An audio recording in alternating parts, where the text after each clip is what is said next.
Hey there, I'm Mr. Terry, a high school history teacher. Welcome back to another History Teacher Reacts video. All right, everybody, we are back with another channel favorite video to comment on. And this one, hopefully, is the best one that we've had from Philomena Cunk. So Philomena is our favorite interviewer of the world's leading intellectuals. And as we know, she does not let them off the hook. She asks the important questions. Well, anyway, hopefully why this one should be the best one is the video I'm checking out today is a compilation, but it's titled Best Philomena Cunk Moments. And as always, I'll be here with you to explain some of the historical context that might be missing in the jokes. And if you're a fan of the Philomena Cunk stuff, I've got a bunch of videos that you can be checking out too. All right, and with that, let's get going. All right, here we go. Look at the guy she's interviewing. He's like leaning in so far. He's like, what are you doing? All right, let's see these best moments. Let me know too which moment you think is the best down below. Who are you? I'm Ian Borden. I'm a professor of architecture at University College London. What is a building? A building is anything that anyone has built. So my shoes are a building. How many? That's what I'm saying. She asked the real questions. Like, oh, are you sure that's the definition? Let me double up on that. See, she's smart. She's brilliant. Three wise men Has built. So my shoes are a building. How many three wise men were there? Who knows? I don't understand bread sauce. It's a great way of making a really savoury sauce. Bread and sauce are two completely different things, aren't they? Well, they are, but you can grind the bread down and then cook it in milk to make a really good sauce. It just looks like sort of. Is that a British thing? Cheers. I'm assuming. I mean, I'm assuming, but. When Henry died. Okay, British folk, bread sauce, good or bad?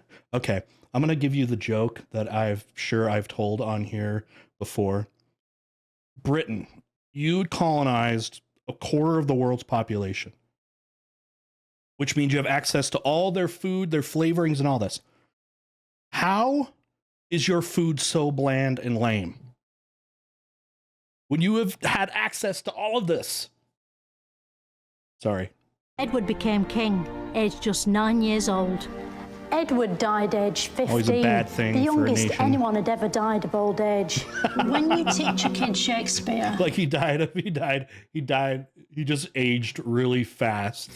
Do their heads grow physically bigger? Because they're so smart. No. It's comforting, isn't it, to realise we don't have nuclear weapons these days? Well, it depends who you mean by we. The British have got nuclear weapons and have recently indeed decided to increase the number of warheads that they possess. Yep, but they're blanks, aren't they? They're full of blanks. Sorry, Philomena. No, not at all. No. These are fully capable missile systems with nuclear warheads. Many other states have them. It's sinking in. I'm afraid that nuclear war and the threat of nuclear destruction remains very much with us. This is amazing acting, actually. It's sinking in that this exists. All right, can we talk about something a bit more cheerful? She's such a good actress. Anything you like. That was like a perfect response. Do you like ABBA? I love ABBA. When a feminist looks And in... then her response, I gotta go back to that. She's trying to, let's change the subject because it's sinking in that there is nuclear weapons all over the world. And ABBA, the band. Do you like ABBA? Yeah. I love ABBA. Yeah. I love that response. I love ABBA. When a And then her feminist quick looks in response, the mirror, do they see an equal woman or a better woman? Either. They quite often, like all of us, look for what they want to see and they look for what they hope to see. You see yourself back to front, don't you, in a mirror? But not upside down. Why is that? Well, hopefully because Mirrors are that's weird, the way huh? that mirrors are designed. What power's a mirror? Sorry, you're not the mirrors expert, are you? And to add insult I to love it... how she could be so condescending to the experts. And then I love how they do the with the actual like experts. They're good at like framing the ones to make them look like they're truly like flabbergasted at the questions. You know what I mean? It's brilliant how they Power's can a play mirror. that. Sorry, you're not the mirrors expert, are you?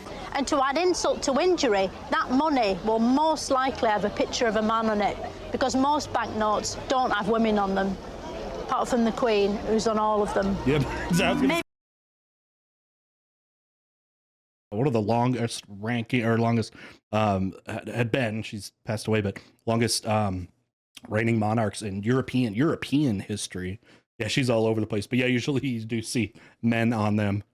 Maybe one day, human beings won't need buildings anymore.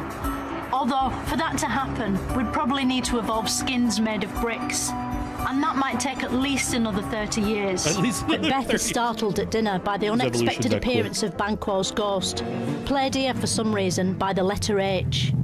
Which of you Letter H? have done this? Oh, the chair. But what was so great about Henry VIII?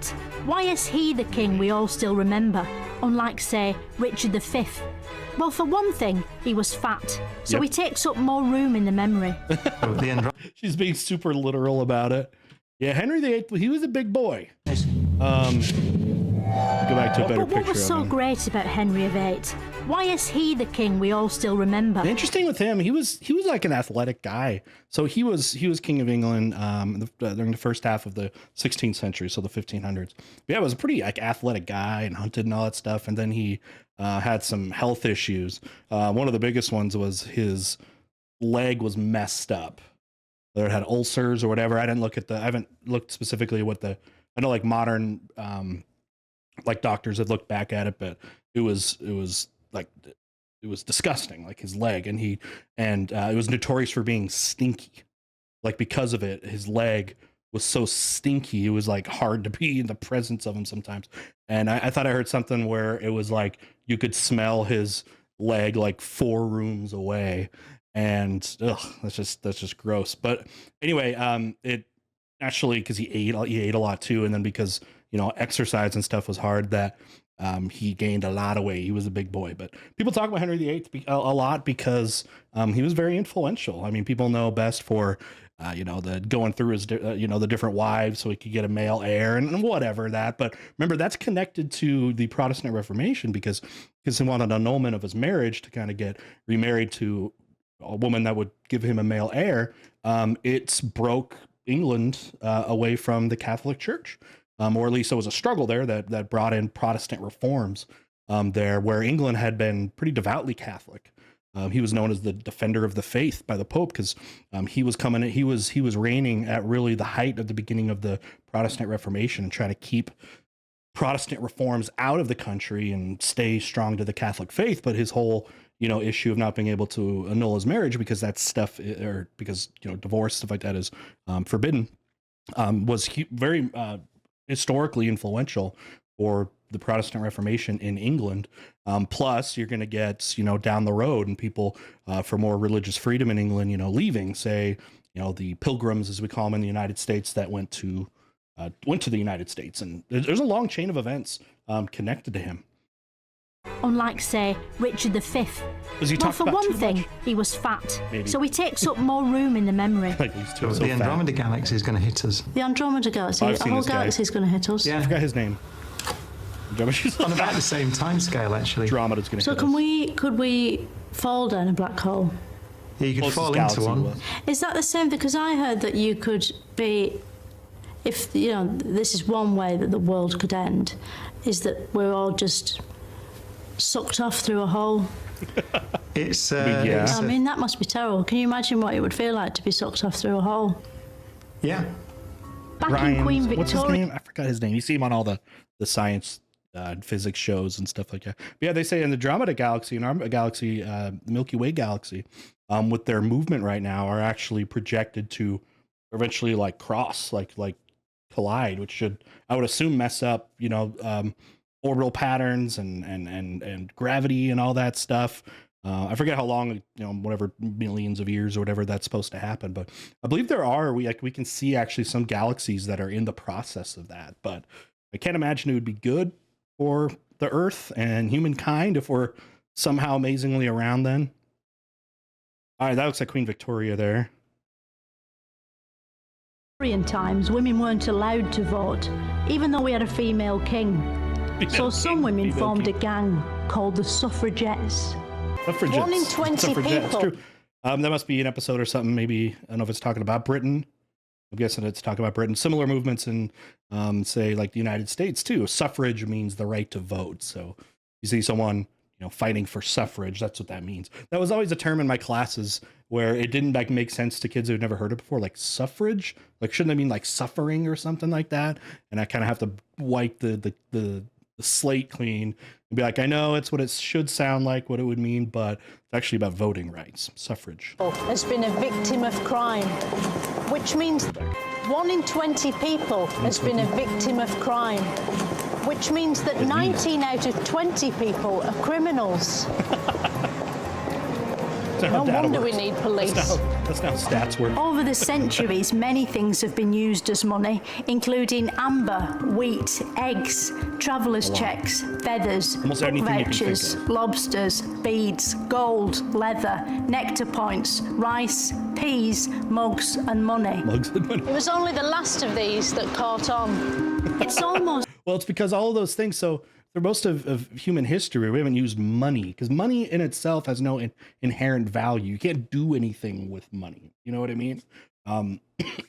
Now, just naming all those things, because you can name probably almost anything that one time has been used as currency, because we had barter economies and stuff where you would trade commodities for commodities. Your civilization over there has a whole bunch of wheat because you're in Egypt and there's a lot of that. And then in Greece, you're a very mountainous region. So you have a lot of silver or something like that, or iron, something you could actually use. So we trade, right? That's been the history. And then that's also very inefficient because it take a lot of wheat, right? To do that. So you replace it with money that can represent it. So it's about efficiency. That's why we use modern money. It's unbelievable that before Charles Darwin invented evolution in 1859, no one had ever evolved. Without him, none of us would be here today, except in the form of fossils or gibbons. This is the Is that how you say it? Is it Gibbons? Gibbon? Anyway, yeah, he invented it. Nothing before that. Everything just stayed the way it was. Kind of like Ben Franklin invented electricity. And Isaac Newton invented gravity. National Theatre. It's designed to look so horrible that people are glad to be inside watching boring plays. Today, Britain stands at a fork in its crossroads. Haters love that. And its people are asking questions. Now we've got our country back. What actually is it? Who are we and why? When you... I love that little subtle thing with their phone. And she's, I gotta do these shots for the documentary. I'm kind of bored looking at my... All right, we got some more Shakespeare. Who are we and why?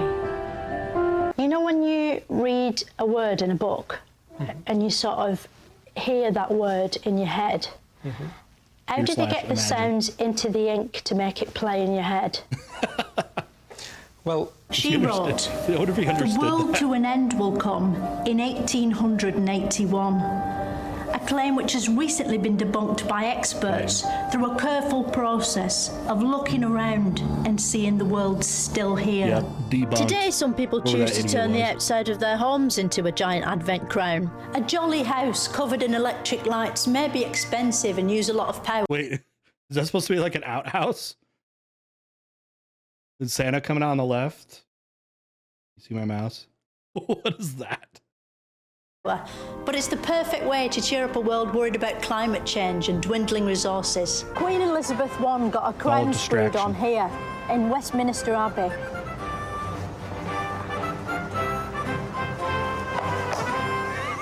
It was in this ship Drake became the first person her physical comedy and like body language is like, it's top tier for acting,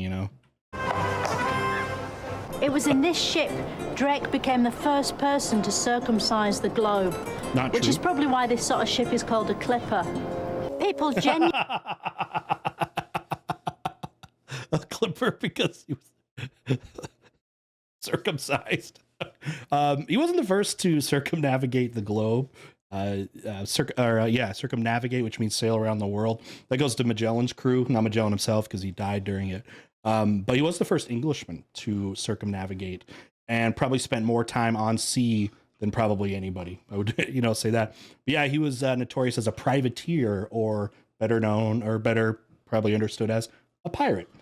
Difference being a privateer literally works for the crown. They work for the government to engage in piracy, where generally a pirate can, do piracy on their own. But yeah, but he was also like a naval leader for him and helped against the Spanish Armada, and had a bounty of what was the bounty the Spanish put on Drake, like 30 million or something, like modern day money, dead or alive. If you're into piracy, in pirate history, go with Drake. Genuinely believed witches were amongst them.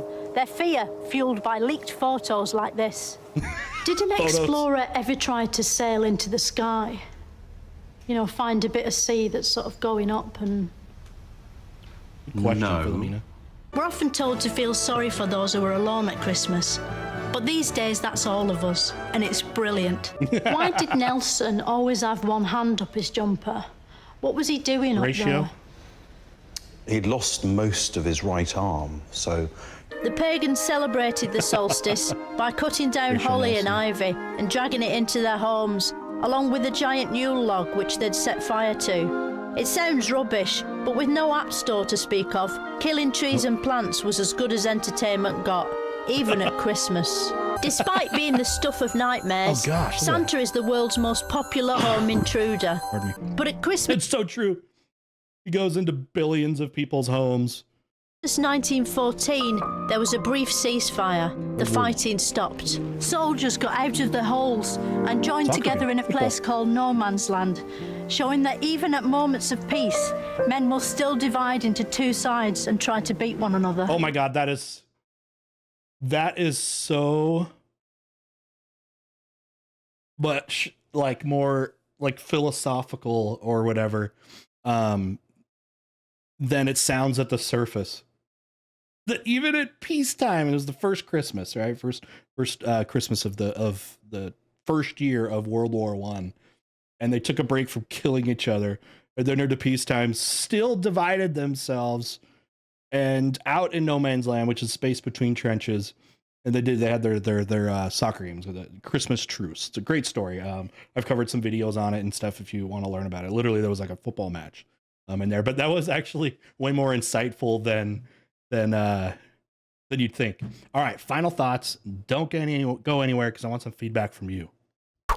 All right, there's another great compilation of Philomena Cunk stuff. It's so fun it just like it works with me because it involves like so many things that I'm into, like her style, the like dry kind of cynical nature that she uses, I find really funny. And then you divide or then add to it actually the historical elements, and I just think it all works. And I'm not surprised why these videos I've been commenting on and covering have actually done really well on the channel, and I really appreciate y'all for doing that. It's brought a lot of people because I wasn't sure. I remember when I did my first Philomena Cunk coverage, like if people would get it at all, because I remember I kind of like tested it a little bit in like my Discord server and was like, hey, has anyone heard of Philomena Cunk and doing all this? And then even after I've done some of the videos, and like the response like from the Discord community was actually not very favorable. People are like, I don't really get it.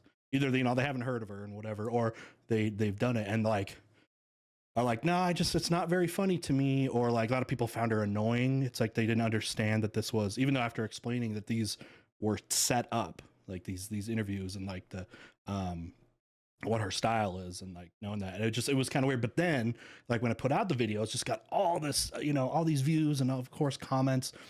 So it's interesting. It's been a really pleasant surprise to see this type of content do well. So anyway, it's fun to do because apparently she's got a ton of content. I had slept on her for a long time. There's still, I think, a lot to cover for me, and I want to keep doing it too because it's a lot of fun, and it gives me great opportunities to explain jokes and add some history to some of the historical context, because so many of these jokes that they do in the interviews are made, they're way more funny, okay, when when you kind of know what they're referring to. So anyway, this has been a lot of fun. Again, thank you all for being here today. If you want to see me cover some other Philomena stuff, there's a ton of videos that I have covered now. Here's the videos ending. You'll see them pop up around me, and you can check those out. And if you want to see more in the future, definitely stick around, like the video, sub, and that means you'll get more from me. All right, with that, we'll see you next time. Bye.